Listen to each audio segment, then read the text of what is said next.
여러분 반갑습니다. 우리가 벌써 5번째 시간입니다. 이 시간들 참 되게 중요해요, 여러분. 이 시간들이 보기에는 그냥 꼭 굳이 나와서 뭐 말씀 듣고 뭐 해야 되느냐, 기도하느냐 그런데 영적으로 무장하면서 또 우리가 하나님의 마음을 품는 게 대단히 중요합니다. 그래서 훈련이 되는 것과 안 되는 것은 현장 나가면 차이가 확 납니다. 준비 안 하고 가면 정말 많은 일들, 사고가 터져요. 서로의 이 팀원끼리 갈등 생겨서 사역 무너지는 경우도 허다합니다. 근데 이 준비하는 동안에 우리가 이제 그런 겸손의 마음, 우리 예수님의 마음을 품고, 그리고 이제 우리가 하나님께서, 이 모든 사역을 하나님께서 하신다는 사실을 우리가 인정하게 될 때, 그때 아름답게 사역이 펼쳐질 것입니다. 여기 계신 모든 분들은 하나님을 사랑하시는 줄 믿습니다. 아멘. 믿으십니까? 아멘. 이번에 IMS에 주신, 이번 7차 IMS에 주신 사역의 주제 말씀이 있는데, 추우시면 좀 괜찮으세요? 이번 주제 말씀이 누가 나를 위해 가서 나의 사랑을 전할까입니다. 요한복음 17장 23절인데 우리말 성경이에요. 한번 같이 읽어봤으면 좋겠습니다. 같이 읽을게요. 시작. 제가 그들 안에 있고 아버지께서 제 안에 계십니다. 부디 그들로 온전히 하나가 되게 해 주십시오. 그리하여 세상이 아버지께서 저를 보내신 것과 아버지께서 저를 사랑하신 것처럼 그들도 사랑하셨다는 것을 알게 해 주십시오. 아멘. 지금도 열방에는 하나님의 사랑을, 예수님의 그 십자가의 사랑을 알지 못하고 있는 사람이 너무나도 많습니다. 그리고 그냥 들어보지도 못하고 그냥 죽어요. 그 죄악 가운데 신음하고 죽는 사람이 지금도 허다하게 많습니다. 예수님께서는 그들을 위해서 이곳에 와서 십자가 달려 죽으셨고 그 고통과 멸치를 다 받으시면서도 우리를 죄 가운데 건져내 주셨는데, 우리를 자유하게 하셨는데 그 사실 자체를 몰라서 지금도 죽고 있는 사람이 많습니다. 근데 이 사랑을 우리는 가서 전해야 합니다. 전해야 돼요. 우리가 이번에 가서는 직접적인 복음은 전하지 못합니다. 이제 그 관계들이 있어서 그분이 지금 선교 전략적으로 계속해서 차츰차츰 늘리고 있는 상황인데, 갑자기 우리가 그냥 복음 전해서 교회란 이름도 세우지 않은 상태에서 하고 있는데, 너무 심하게 했다가는 관계가 오히려 사역이 무너질 수도 있으니까 직접적인 복음을 전하지 않습니다. 그렇지만 주님의 사랑으로 우리가 그를 대할 겁니다.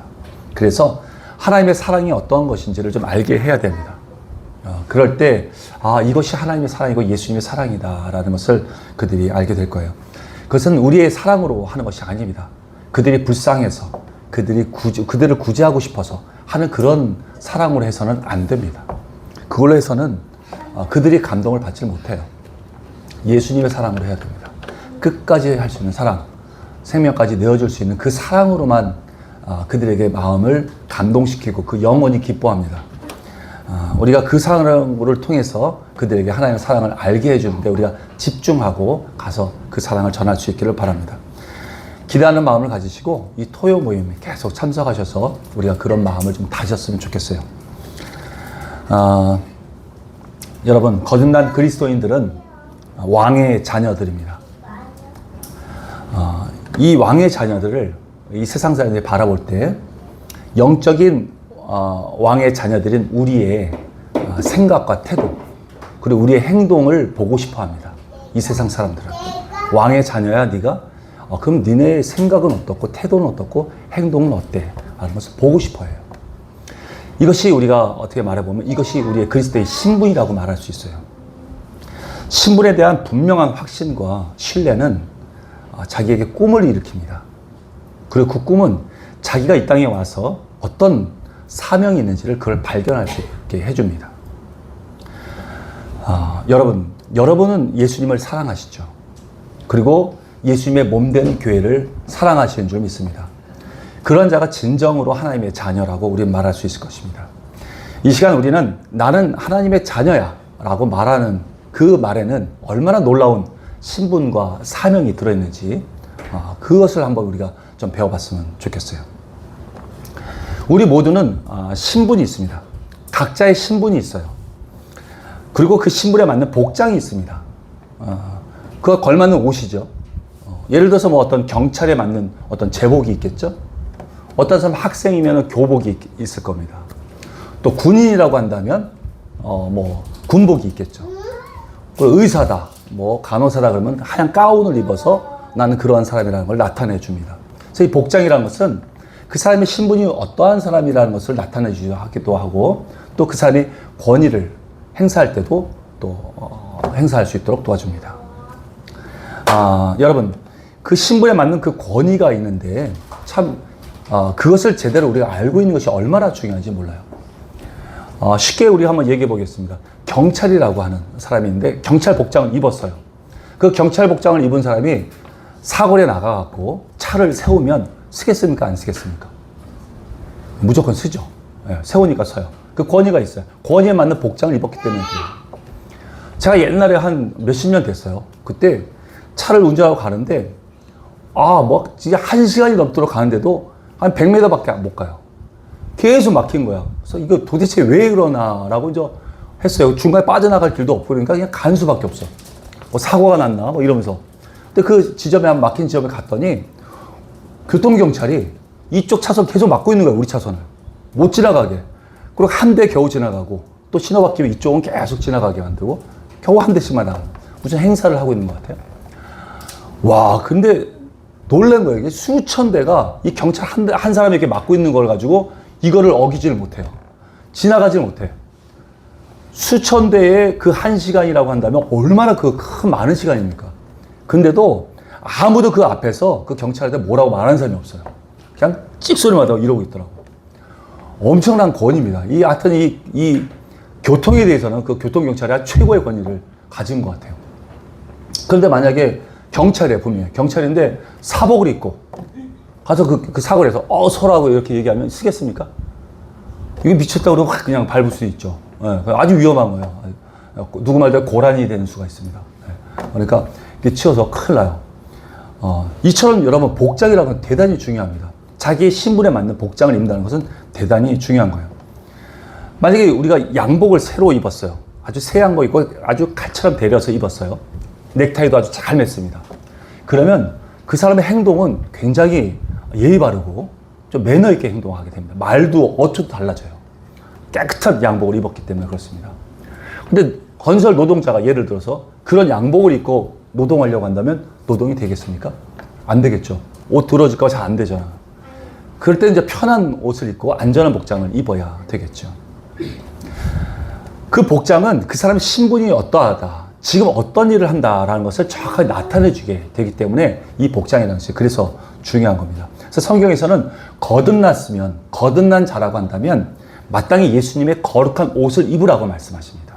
믿으십니까? 그리스도인다운 그런 신분에 맞는 옷을 입으라고 말씀하시는 거예요.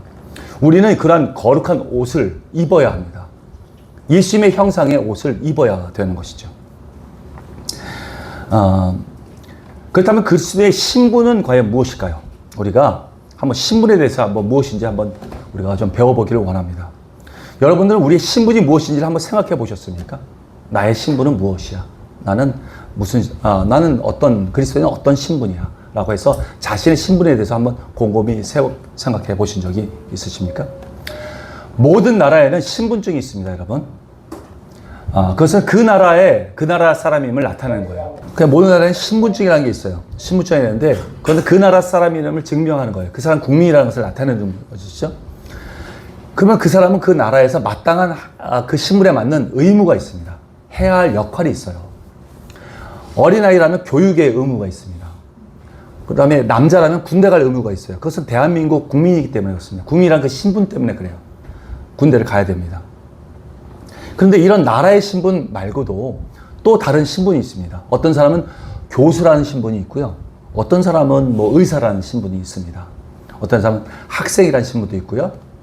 집에 가면 부모라는 위치도 있고 또 자녀라는 신분도 있을 수 있죠.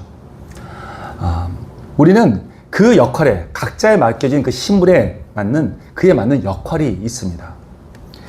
의사는 환자에게 병을 고쳐줘야 할 의무가 있어요. 그 역할이 있습니다. 교수는 그 제자에게 그 학생에게 그 지식을 잘 전달해 줄 수 있어야 합니다. 근데 그것을 제대로 하지 못한다면 정말 그거는 부끄러운 사람이 된 거죠. 우리도 마찬가지예요. 우리도 하나님의 아들인데 아들다운 신분을 갖지 못한다면 그것은 굉장히 이 세상에 부끄러운 자가 되고 말 것입니다. 마땅히 교수라고 한다면 그 제자에게 존경을 받을 수 있어야 되고요. 의사라고 한다면 그 병을 고쳐준 그 환자한테 정말 감사의 마음을 받을 수 있어야 됩니다. 이처럼 우리가 그리스도인, 하나님의 자녀라고 한다면 마땅히 하나님의 기쁨이 되어야 되고요. 하나님의 자랑이 되어야 하는 것입니다. 믿으십니까? 아멘. 그것이 신분에 맞는 삶인 것입니다. 이제는 기독교인들이 참 많이 있어요. 예수님을 알고 또 예수님께 배우고 또 예수님이 가르쳐 주신 그 삶을 살기를 원하는 자들이 참 많이 나타난 것 같아요. 근데 과연 믿지 않는 사람들이 우리 예수님 믿는 우리들에게 너는 정말 그리스도인이야 라고 어떻게 살 때 그런 말을 들을 수 있을까요? 야, 너는 진짜 보니까 넌 그리스도인이야 라고 어떻게 하면 그 믿지 않는 사람들이 그렇게 말을 할 수 있을까요? 교회 열심히 다니고 그렇게 예배 잘 드리고 하면 넌 정말 그리스도인이야 라고 말을 할까요? 아니면 뭐 또 하나님 앞에 정말 사도들처럼 병든 사람들을 좀 막 고치고 안진뱅이를 막 일으키는 이런 기적을 나타내야 너가 정말 그리스도인이구나 이렇게 말할까요? 여러분 과연 그럴까요? 아니면 또 뭐 이 세상에서 성공해서 아주 뭐 사회적으로 아주 좋은 일들 많이 하고 이랬을 때 야, 넌 그리스도인이야 라고 말할까요? 여러분 이런 것이 그리스도인이라고 말하는 것은 아닙니다. 성공하고 높은 지위에 있고 명예를 갖고 있는 것도 다 좋은 것이지만 이 일로 인해서 이것이 너는 그리스도이다 라는 이런 말을 듣기에는 이런 것은 이유가 되지 않습니다. 분명히 성경에서는 말씀했어요. 그리스도이라고 말하는 부분이 있어요. 그것은 사도행전 11장에 보면 예수님의 제자들이 비로소 그리스도인이라 칭함을 받았다라고 말씀하십니다. 그렇다면 예수님의 제자의 삶은 어떤 삶일까요? 우리가 지금 예수님의 제자 삶이 어떤지도 우리가 한번 알아봐야 할 필요가 있는 것이죠. 또 우리는 그리스도의 사명이 무엇인지도 알아봐야 합니다. 여러분, 그동안 여러분들은 무엇이 여러분의 사명이라고 생각하셨습니까? 여러분은 하나님께서 주신 비전이 있으십니까? 사명이 있으세요?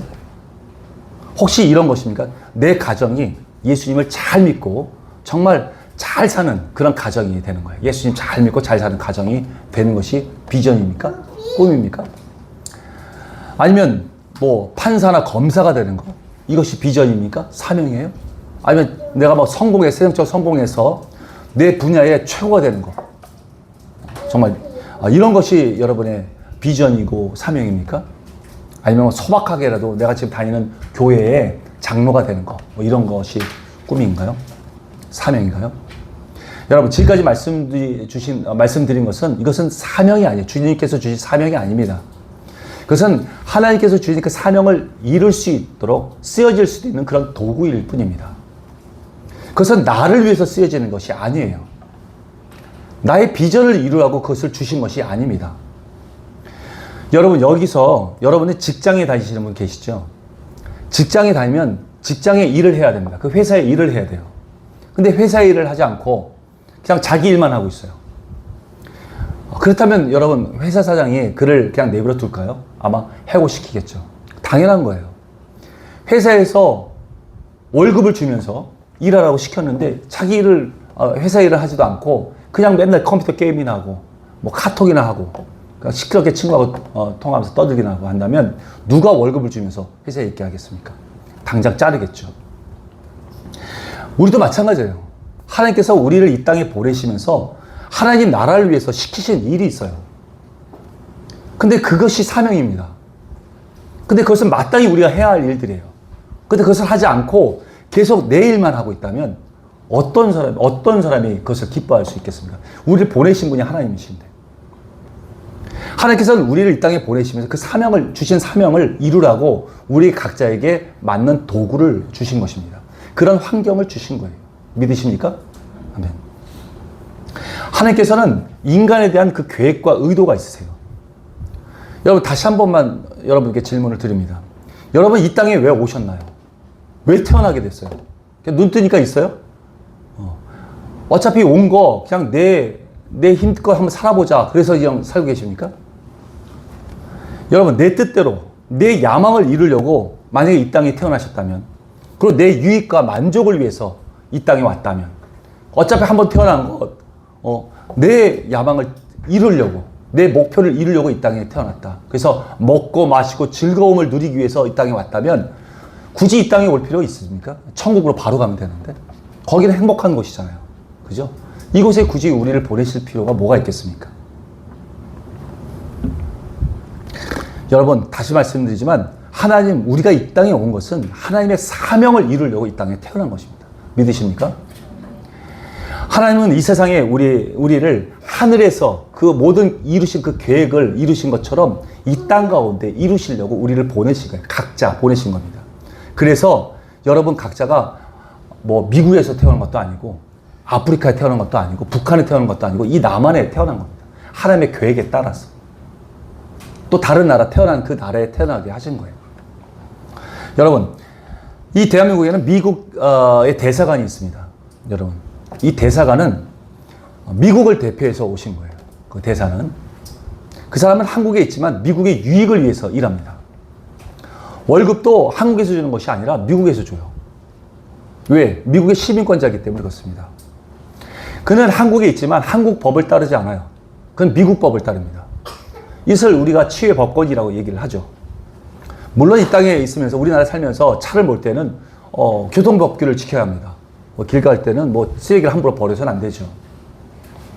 여기 있는 동안 마땅히 지켜야 할 것은 지켜가야 돼요. 그렇지만 그는 한국에 있지만 미국 사람입니다. 누구를 만나든 누구와 식사를 같이 하든 간에 오직 미국의 유익을 위해서만 그 사람은 일하고 있습니다. 미국 대사는. 우리도 마찬가지예요. 지금 이 한국에 태어났지만, 이 땅에 태어났지만 실제로 우리 하나님 나라의 백성입니다. 하늘의 시민권자를 가진 자들이에요. 믿으십니까? 한번 우리가 빌립보서 3장 20절 말씀을 같이 읽어볼게요. 시작. 그러나 우리의 시민권은 하늘에 있는지라 거기로부터 구원하는 자 곧 주 예수 그리스도를 기다리는 것. 아멘. 우리는 하늘의 시민권을 가진 자입니다. 이것은 대단히 중요한 말씀이에요. 우리 하늘의 시민권자라는 얘기입니다. 바울도 그 당시에 있을 때 로마의 시민권자였어요. 그 최대 강국이었죠. 로마가 최대 강국이었는데 거기에 시민권자였어요. 그랬더니 천부장도 함부로 대하지 못했어요. 바울을. 지금도 마찬가지예요. 미국의 시민권을 가진 자는요, 지금도 그 강대국이 보호합니다. 그 시민을 보호하고 있어요. 지금 북한에 그 미국 시민권을 가진 그 선교사가 붙잡혀 있으면요, 어떻게든지 빼옵니다. 미국은. 빼와요. 그래서 강한 나라예요. 근데 우리나라는 지금 10년 넘는데도 우리 선교사 못 데리고 옵니다. 아직도 거기 있어요. 구류되어 있습니다. 정말 우리는 어느 나라의 소속인지가 정말 그래서 대단히 중요한 겁니다. 근데 우리가 하나님 나라의 시민권자라는 거예요. 그러면 강하고 위대하신 하나님께서 우리를 보호하고 계십니다. 지켜주세요. 이 세상에서 우리를 철저하게 지켜주세요. 그러므로 우리는 당연히 하나님 나라와 의를 위해서 일해야 하는 것입니다. 그것을 먼저 생각해야 돼요. 이 땅에 살고 있으면서 우리는 이 나라의 유익을 위해서 사는 것이 아니라 하나님 나라를 유익을 위해서 살아야 하는 그런 존재라는 것이죠. 그렇게 살 때 고린도후서 5장에서 말씀하시는 하나님 나라의 대사라고 말씀하시는 것입니다. 우리 마땅히 그런 대사처럼 먼저 그의 나라와 의를 구하는 자가 되어야 할 것입니다. 믿으십니까? 아멘. 여러분, 하나님 앞에 깊이 기도해 보십시오. 그래서 하늘에서 이루어진 나의 모습을 한번 보여달라고 해보세요. 하늘에서 나의 이루어진 그 모습을 보여달라고 하세요. 그것이 여러분 비전입니다. 그것이 꿈이에요. 여러분, 그것은 요셉의 꿈 같은 거예요. 반드시 이 땅 가운데 이루어집니다. 하늘에서 이루어진 것이 그대로 이 땅 가운데 이루어져요. 그걸 곰곰이 하나님 앞에 묵상하면서 보여달라고 하세요. 하나님 보여주길 기뻐하십니다. 그러면 이 땅 가운데 그 비전대로 그 꿈이 온전히 이루어질 거예요. 그 방향을 향해서 나갈 수 있는 것입니다. 이제 성경에서 말하고 있는 신분과 사명에 대해서 우리가 한번 찾아서 배워볼 거예요. 워낙 성경에는 우리의 신분과 사명에 대해서 말씀을 많이 하시지만, 이제 구약에서 한 두 가지만 하고, 다음 시간에 또 신약에서 한 두 가지만 찾아서 우리가 한번 배워보도록 하겠습니다. 먼저는 창세기 1장 26절에서 28절입니다. 거기서 나타난 신분과 사명에 대해서 한번 우리가 말씀을 나눠볼게요. 교독해 보겠습니다. 제가 먼저 읽어보겠습니다. 하나님이 이르시되 우리의 형상을 따라 우리의 모양대로 우리가 사람을 만들고 그들로 바다의 물고기와 하늘의 새와 가축과 온 땅과 땅에 기는 모든 것을 다스리게 하자 하시고 하나님이 자기 형상 곧 하나님의 형상대로 사람을 창조하시되 남자와 여자를 창조하시고 하나님이 그들에게 복을 주시며 하나님이 그들에게 이르시되 생육하고 번성하여 땅에 충만하라 땅을 정복하라 바다의 물고기와 하늘의 새와 땅에 움직이는 모든 생물을 다스리라 하시니라. 아멘. 아멘. 우리가 다른 피조물 1장 22절에 보면은 다른 우리 인간이 아닌 다른 피조물에게도 이런 말씀을 주셨는데 한번 읽어볼게요. 22절입니다. 같이 읽을게요. 시작. 하나님이 그들에게 복을 주시며 이르시되 생육하고 번성하여 여러 바다물에 충만하라 새들도 땅에 번성하라 하시니라. 아멘. 여러분 22절 말씀에 보면 다른 피조물들에게도 생육하고 번성하고 충만하라고 말씀하셨습니다. 그러면 우리에게 주셨던 이 말씀하고 똑같은데 과연 우리의 말씀과 그 피조물에게 주신 말씀하고 뭐가 다를까요? 어떻게 다를까요? 하나님은 우리를 창조하시되 하나님의 형상으로 창조하셨습니다. 하나님의 형상으로 창조했다는 것은 하나님을 닮은 자로 만드셨다는 거예요. 그리고 우리에게는 특별한 사명을 주셨습니다. 그것은 우리도 피조물이에요. 우리도 피조물인데도 불구하고 모든 피조물을 다스리라고 하셨어요. 그분을 대신해서 다스리라고 말씀하신 거죠. 우리에게는 하나님의 권세가 있습니다. 자녀로서의 권세가 있다는 그런 말씀이십니다. 그러니까 이런 모든 다른 피조물하고 다른 거예요. 하나님의 권세, 자녀로서의 권세가 있기 때문에 다른 피조물을 하나님을 대신해서 다스릴 수 있는 그런 존재라는 것이죠. 신분이란 말은 그런 존재가 된다는 말입니다. 그리고 그렇게 만드셨다는 거예요. 그리고 그렇게 보신다는 거죠. 창세기 1장을 통해서 우리에게는 하나님께서 분명히 우리의 신분에 대해서 말씀해 주셨습니다. 그것은 생육하는 자이고요.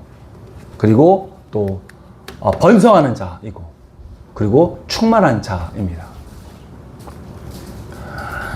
먼저 생육하는 자에 대해서 한번 우리가 얘기 나눠보겠습니다. 생육한다는 것은 그저 생산하는 것만 말하지 않습니다. 그냥 낳는 것만 말하지는 않아요. 그것은 낳고 나서 잘 돌보는 것까지 포함이 되는 것입니다.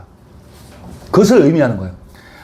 하나님은 하나님의 것으로 우리가 바르게 양육되기를 원하세요. 예수님을 믿고 거듭나게 되면 예수님의 것으로부터 우리는 그분의 계획과 뜻을 배워가면서 바르게, 올바르게 성장되기를 원하고 계십니다. 전도도 마찬가지예요. 우리가 누구를 전도를 했어요. 그러면 그 전도에서 예수님을 믿겠다고 영접을 하잖아요. 그러면 그를 데려와서 교회에 맡기십니까? 그래서 교회에 맡기고 교회에게 모든 걸 위탁하십니까? 물론 교회에서 그렇게 해주십니다. 그러나 거기서 멈춰서는 안 돼요. 그와 함께 말씀을 읽을 수 있도록 계속해서 돌봐줘야 됩니다. 계속 돌봐줘야 돼요. 성경 공부도 같이 할 수 있도록 해줘야 되고요. 말씀을 계속해서 읽을 수 있도록 도와줘야 되고 하나님의 그의 삶에 있어서 모든 것을 다스릴 수 있도록 그를 바르게 이끌어 주어야 합니다. 이것이 양육이라는 거예요. 양육. 이젠 단순히 복음만 전하고 또 전도만 하는 것이 아니라 신앙적으로 잘 자라도록 돌봐주는 것까지 포함되는 것입니다. 이렇게 양육하는 것이 곧 생육하는 자라는 거예요. 이렇게 하면서 그들은 성장이 돼요. 믿음이 성장이 되지만 나는 점점 아비로서 성장이 되는 것입니다. 근데 그렇게 하지 않고 교회에 맡기게 되면 그러면 난 성숙함이 없어요. 그는 성장하겠지만 나의 성숙함이 없습니다. 그래서 이것은 마치 아이를 낳고 자기가 직접 기르지 않고 그냥 맡기는 거예요. 아기를 낳고 그냥 맡기는 거하고 똑같습니다. 아기를 낳으면 우리가 직접 길러야 돼요. 그래서 내가 아비가 되는 겁니다. 성장하게 되는 거예요. 그러니까 지금 우리가 전도하고 할 때 우리가 반드시 양육까지 같이 들어가야 된다는 것입니다. 이것이 생육하는 자. 이게 우리의 신분이에요. 마땅히 그렇게 돼야 된다는 것이죠. 그렇지 않으면 성숙함으로 우리가 성장하지 못합니다. 두 번째로 번성이라는 거예요. 우리는 번성하는 자예요. 이 번성이라는 것은 세포가 마치 분열하듯이 그냥 자연적으로 확산되는 것을 말합니다. 여러분 집이나 사물이나 이런 핸드폰이나 이런 것들은 생명이 없습니다. 여러분 이거 가만히 내비둬도 이거는 저절로 번성하지 못해요. 그런데 우리는 생명이 있어요. 생명이 있는 자는 자동적으로 번성합니다. 늘어나게 되어 있어요. 막 확산됩니다. 마치 여러분 조그마한 사과씨, 손톱만한 사과씨가 하나 있으면요, 이 안에는요 열방을 덮을 수 있는 사과나무가 있습니다. 이 안에. 왜? 생명이 있기 때문에요. 이게 생명이 있는 자예요. 이 생명이 있는 자는 이렇게 확산됩니다. 이것이 바로 교회 공동체라는 뜻이에요. 여러분이 다니고 있는 교회입니다. 하나님은 믿음의 공동체를 참 귀하게 여기세요. 우리가 한 사람 한 사람의 신앙을 굉장히 중요하게도 보시지만 함께 연합해서 함께 주님의 일을 같이 하는 것을 굉장히 기뻐하십니다. 이러한 공동체가 바로 믿음의 가정이고 믿음의 공동체인 교회고 그리고 이런 선교단체인 것입니다. 이것이 예수님의 몸이에요. 이런 공동체가 점점 많아지는 것. 이것이 번성입니다. 생명이 있으면 이렇게 돼요. 가만히 있지 못해요. 내 안에 성령님은 가만히 계시지 못해요. 이 생명은 그냥 막 뻗어 나갑니다. 막 흘러 넘쳐요. 우리는 그런 자예요. 하나님의 자녀가 됐다는 것은 가만히 있지 못합니다. 그냥 뻗쳐나가는 게 우리의 신분이에요. 이렇게 신분답게 우리 열방에 계속해서 이 생명을 전할 수 있는 존재라는 것입니다. 믿으십니까? 아멘. 세 번째는 충만이에요. 우리는 충만한 자입니다. 충만이라는 것은 이 땅의 교회나 또 믿음의 공동체가 이 전도나 또 우리의 이 사랑으로 온 열방에, 온 세상에 하나님을 아는 것으로 가득하게 만드는 거예요. 하나님을 알고 하나님을 인정하는 것이 온 열방에 가득 차는 겁니다. 온 세상에. 그래서 하나님을 기뻐하시는 그런 교회와 신앙의 공동체가 가득 차는 것. 이것이 충만입니다. 이것이 직장에서나 가정에서나 사회에서나 어디에서나 예배드리고 또 하나님을 경배하고 예수님께서 원하시는 그런 삶을 사는 것. 이것이 충만한 것이죠. 우리는 이러한 충만한 자들입니다. 한번 같이 읽어볼까요? 하박국서 2장 14절 읽어볼게요. 시작. 이는 물이 바다를 덮은 같이 여호와의 영광을 인정하는 것이 세상에 가득함이니라. 아멘. 지금까지 말씀드린 것은 창세기 1장에서 말씀한 우리의 신분입니다. 우리가 왕자의 신분으로 태어났어요. 그러면 그 왕자의 신분답게 계속해서 잘 가꾸고 살아갈 때 때가 됐을 때 왕이 되는 것처럼 저는 이러한 신분으로 우리는 태어난 것입니다. 하나님을 경외하고 살아가려면 살아갈수록 우리는 이렇게 됩니다. 생육하고 번성하고 충만한 자가 되는 거예요. 이것이 우리의 신분입니다. 우리는 생육하고 번성하고 충만한 자들이에요. 우리의 신분이라는 것은 우리의 신분을 아는 것, 그리고 이러한 정체성을 정확하게 알고 있는 것은 대단히 중요합니다. 결국 이 신분의 언약은 하나님께서 우리에게 이 언약을 해주셨는데 이러한 언약은 반드시 우리를 그렇게 하시겠다는 하나님의 약속입니다. 하나님의 결단이에요. 믿으십니까? 믿으십니까? 아멘. 졸립십니까? 할렐루야. 두 번째로 창세기 1장에서 말씀하시는 우리의 사명에 대해서 한번 말씀해 보겠습니다. 창세기 1장에서 말씀하는 우리의 사명은 온 땅을 다스리라는 말씀입니다. 사명이라는 것은 그렇게 하라는 것입니다. 그리고 반드시 해야 하는 것을 말해요. 그것은 다스리라는 말씀이셨어요. 그것은 아담이 에덴 동산에서 받은 사명입니다. 아담이. 그런데 아담이 에덴 동산에서 죄로 인해서 쫓겨난 이후에는 이 다스리라는 이 사명의 말씀을 잃어버렸어요. 그래서 다시는 그 노아나 아브라함이나 또 이삭이나 이런 자들에게 다스리라는 명령을 주시지 않으셨습니다. 왜냐하면 죄악된 상태에서는 정복해도 안 되고요. 그리고 다스려도 안 됩니다. 죄인이기 때문에. 그렇지만 우리 주 예수님께서 다시 이 모든 걸 회복시켰어요. 사망 권세를 이기시고 부활해서 승리하셔서 우리 죄 가운데 건져내셨죠. 그래서 모든 걸 회복시켰어요. 그래서 이 사명의 말씀도 온 세상을 다스리라는 이 말씀도 회복시켜 주신 것입니다. 이제 이 예수님께서 우리 안에 계시죠. 그래서 우리 예수님과 함께 이 열방을 다스릴 수 있게 된 것입니다. 그렇다면 예수님의 우리는 어떠한 권세로 다스려야 합니까? 그래서 하나님께서 우리에게 신분을 주시고 또 사명을 맡기면서 강력한 무기를 주셨어요. 강력한 무기를 주셨습니다. 그것이 뭐냐면 하나님의 형상이라는 것입니다. 하나님의 형상으로 지었다는 거예요. 여러분. 하나님의 형상이 무엇입니까? 그건 하나님의 속성으로, 하나님의 속성을 닮은 자로 인격적으로 우리를 만들었다는 거예요. 인격은 지정의를 말합니다. 생각할 수 있고 감정을 품을 수 있고 내가 의지로 무엇을 결단할 수 있다는 거예요. 자신이 생각한 것을 결정하고 그걸 하고 싶은 것을 할 수 있고 하기 싫은 건 하지 않겠다는 것. 그런 결단력이 있다는 거예요. 이것이 자유의지입니다. 그래서 그런 존재로 만들었어요. 심지어는 내가 하나님을 섬기겠다. 내가 하나님을 섬기지 않겠다라고도 결정할 수 있는 그런 존재로 우리를 만드셨어요. 왜 그렇게 만들었죠? 그냥 로봇처럼 만들어갖고 그냥 하나님을 사랑하게 만들면 되는데 왜 그렇게 안 하시고 이런 존재로 만드셨을까요? 자유의지를 주셨을까요? 그것은 하나님의 아들이기 때문에 그렇습니다. 그냥 로봇처럼, 아니 천사처럼 그냥 부리는 존재로 만들지 않으시고 유업의 일자, 하나가 되기를 원하는 아들로 만들었기 때문에 그렇습니다. 완전히 다른 세 분의 신격을 가진 세 분이 너무도 사랑해서 한 분이 되신 것처럼 각각의 인격을 가진 모든 자들이 너무 사랑해서 한 사람이 하나가 될 수 있도록 그런 존재로 만든 거예요. 하나님과 같은 형상으로 우리를 만든 거예요. 그리고 그 아들들이 하나님과 연합할 수 있는 존재로 만든 겁니다.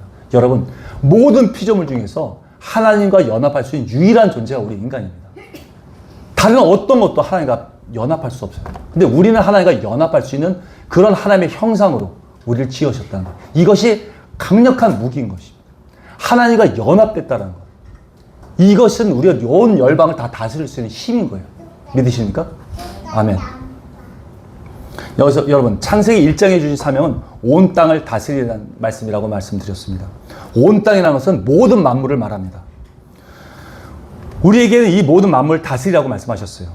그것은 뭐 그냥 눈에 보이는 모든 피조물도 말할 것 없지만 해와 달과 별까지도 다 다스리라고 말씀하신 거예요. 그럼 우리가 해를 어떻게 다스립니까? 여러분, 다스릴 수 있어요. 성경에서 다스렸잖아요. 실제로. 한번 볼까요? 여호수아 한번 보죠. 여호수아 10장 12절 13절 같이 제가 한 절씩 읽어볼게요. 제가 먼저 읽을게요. 여호와께서 아모리 사람을 이스라엘 자손에게 넘겨주시던 날에 여호수아가 여호와께 아뢰어 이스라엘의 목전에 이르되 태양아 너는 기브온 위에 머무르라.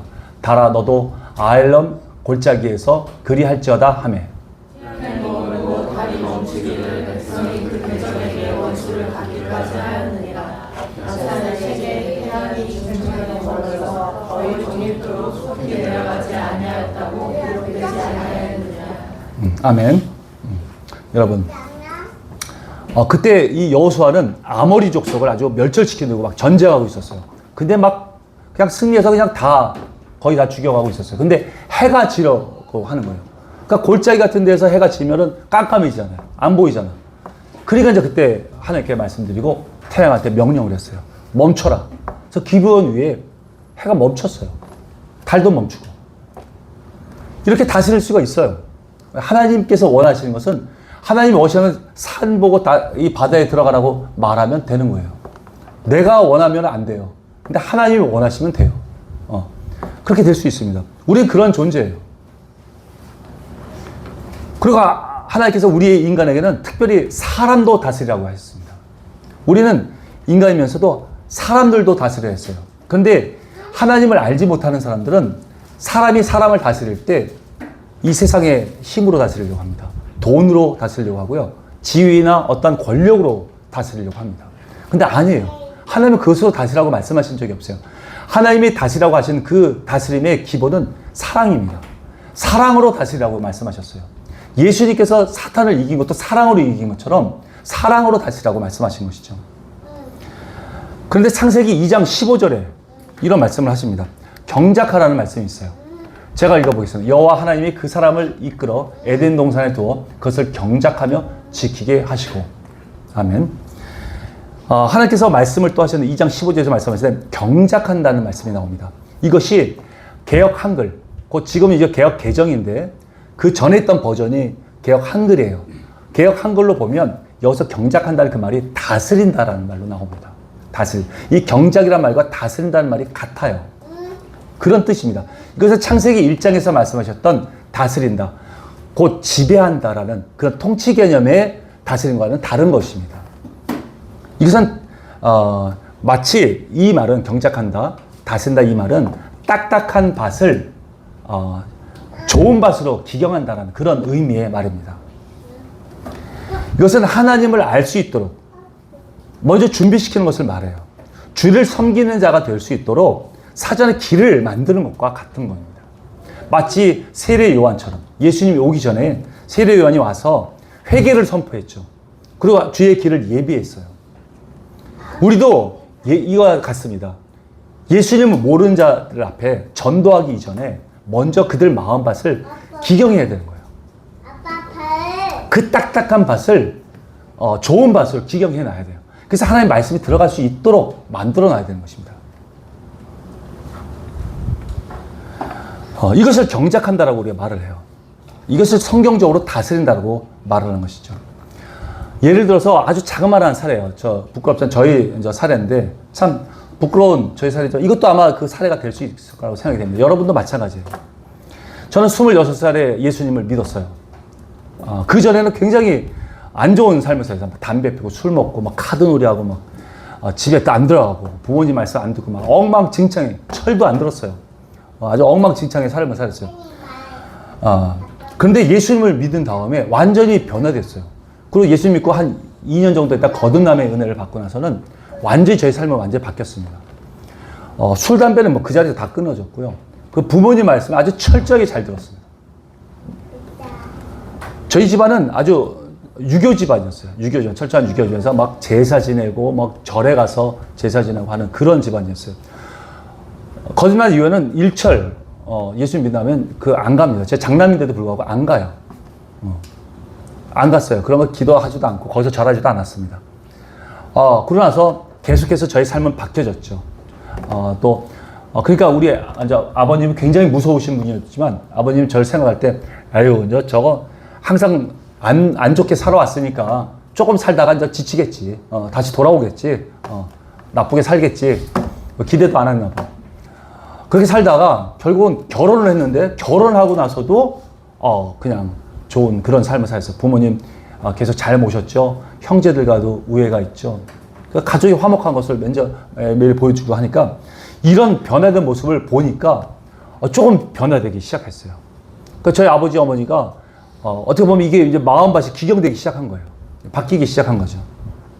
그러던 어느 날 제가 아버지 어머니 이제 이런 잘못된 제사 습관 같은 걸 버리고 만물 창조하신 우리 예수님 그리고 우리 구원하신 예수님을 믿읍시다 라고 진지하게 말씀을 드렸어요. 처음에는 완강하게 거부하셨죠.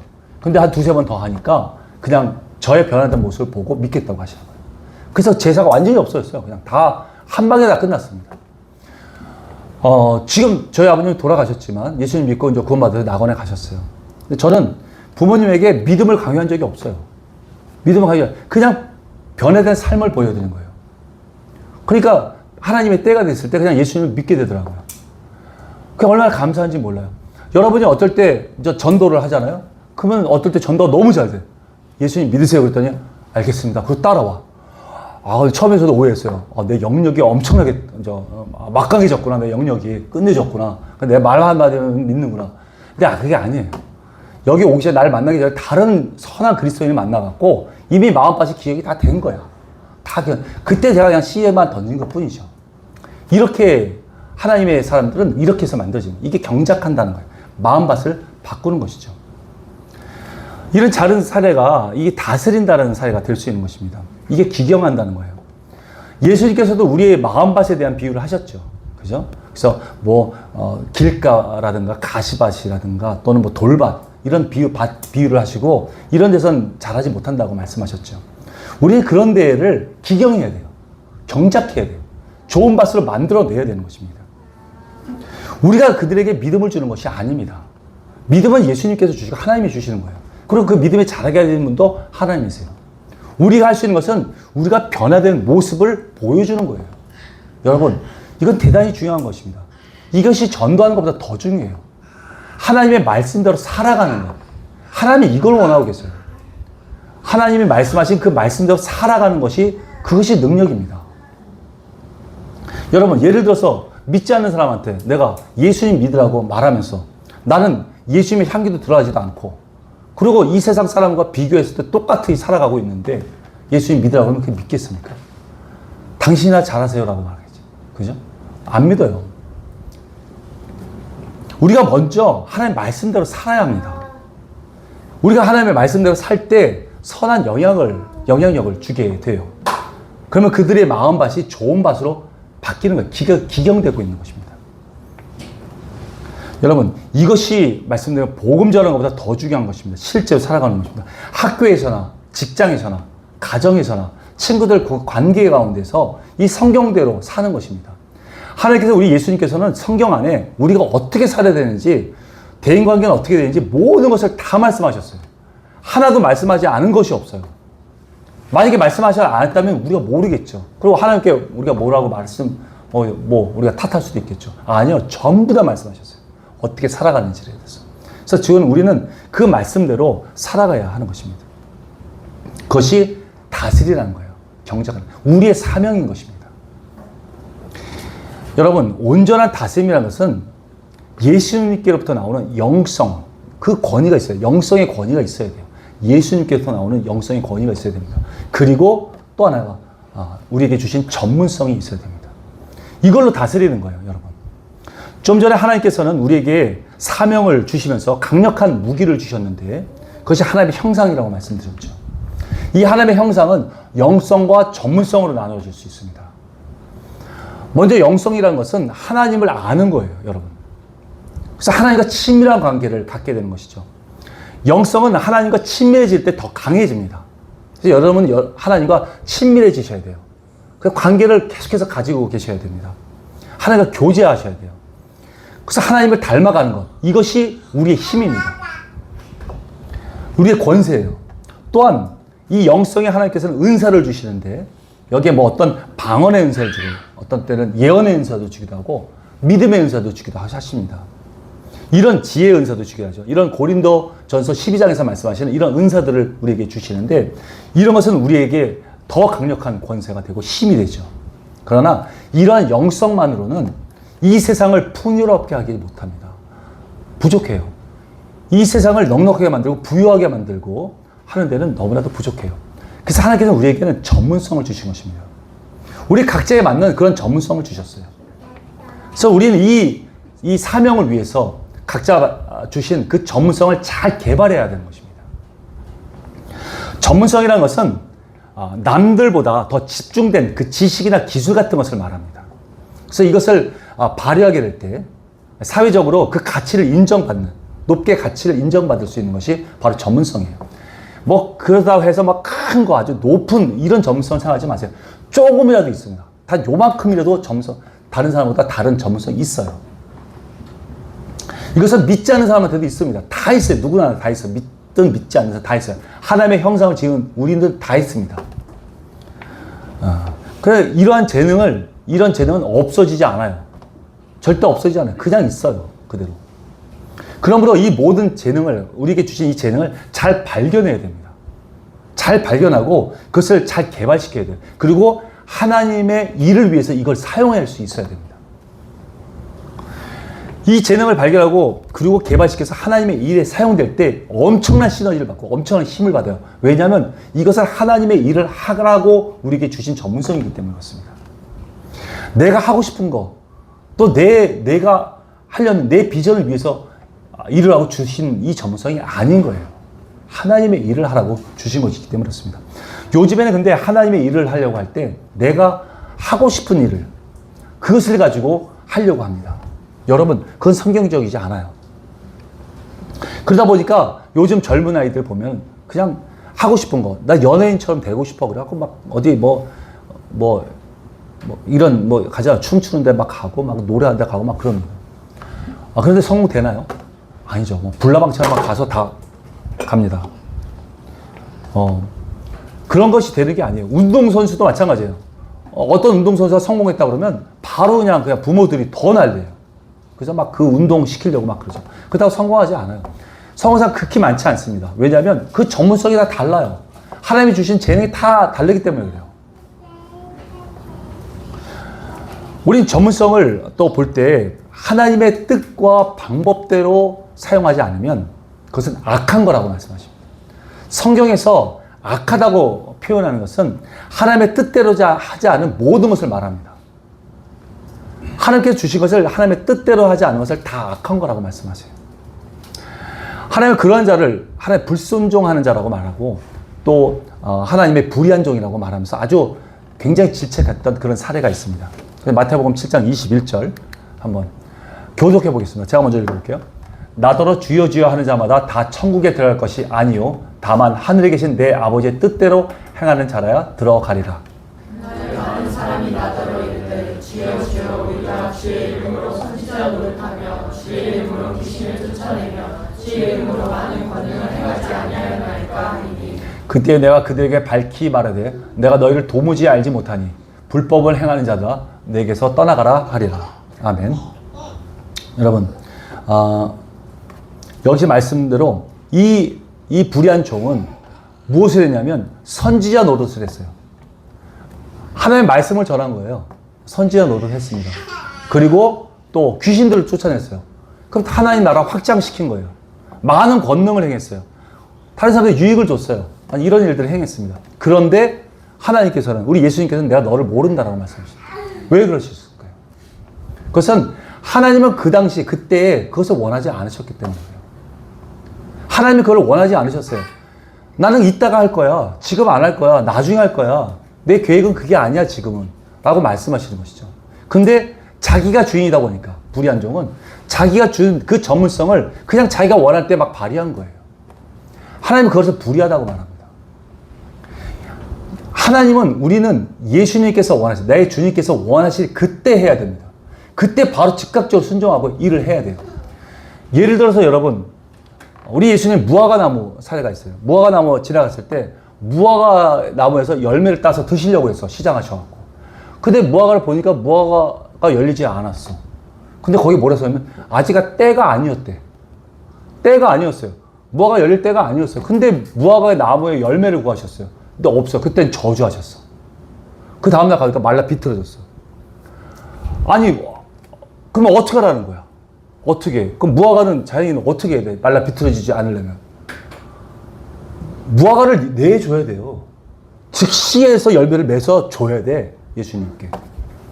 아이, 그러면 어떻게 자라는 시간이 있지. 아이, 이게 자라고 뭐 이렇게 번져서 자랄, 꽃이 피고 뭐 이렇게 돼서 자라지 언제 그거 갑자기 됩니까?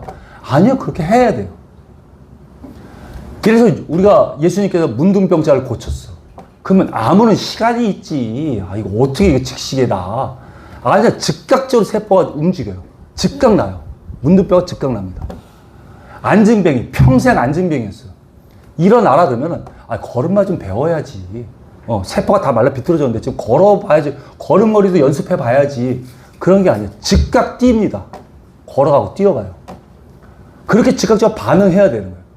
하나님께서 말씀하시면. 이게 창조주의 능력이에요. 그 권위예요. 근데 우리가 그렇게 생각하지 않죠. 인간적인 생각으로 하는 거예요.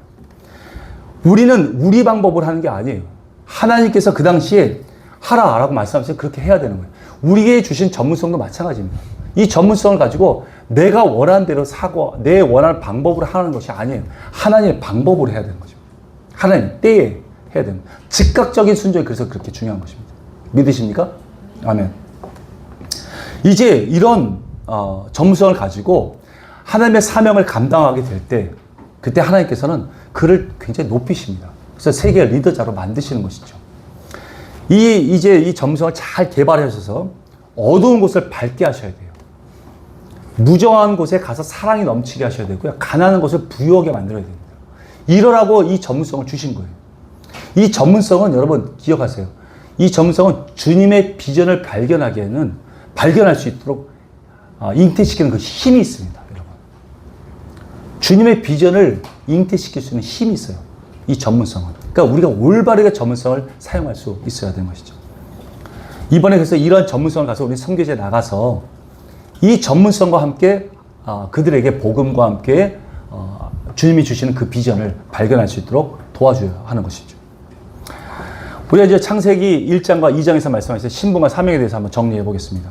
신분이 무엇이라고 그랬죠? 우리의 신분이 창세기 1장에서 말씀하신 건 생육하고 번성하고 충만하라 그랬어요. 생육하는 자, 번성하는 자, 그리고 충만한 자라고 말씀했습니다. 이것은 전도를 해도 잘 성장할 수 있도록 끝까지 돌봐주는 거라고 얘기했습니다. 그냥 이렇게 맡기는 게 아니에요.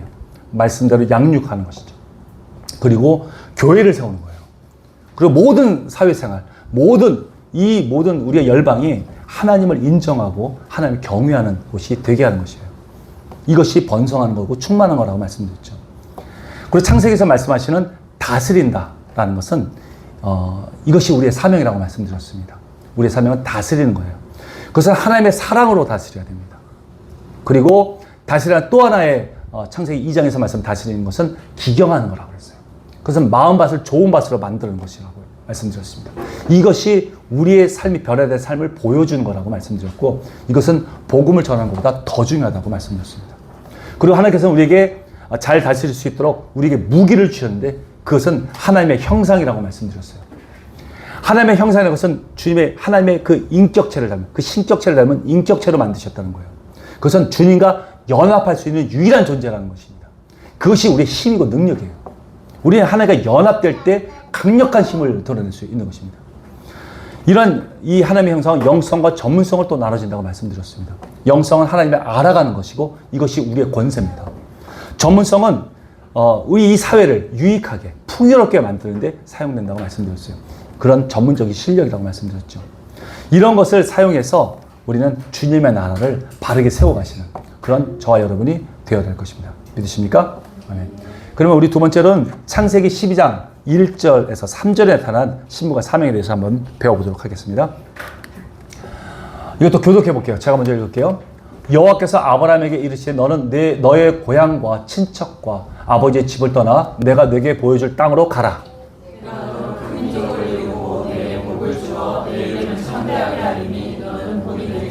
너를 축복하는 자에게는 내가 복을 내리고 너를 저주하는 자에게는 내가 저주하리니 땅의 모든 족속이 너로 말미암아 복을 얻을 것이라 하신지라. 아멘. 여러분, 우리의 이 창세기 12장에서 말씀하시는 우리의 신부는 큰 민족이라는 것입니다. 우리는 큰 민족이에요. 그리고 창대케 되는 자라는 것입니다. 여러분, 큰 민족이라는 게 무슨 말씀일까요? 그것은 하나님이 택하신 민족이라는 거예요. 이 세상에 있지만 하나님의 말씀대로 살고 또 성경의 원리 원칙대로 사는 그런 민족이라는 뜻입니다. 하나님을 알지 못하는 이방 민족하고는 완전히 다른 민족이라는 거예요. 거룩하고 구별됐다는 말씀인 것입니다. 우리는 거룩한 자입니다.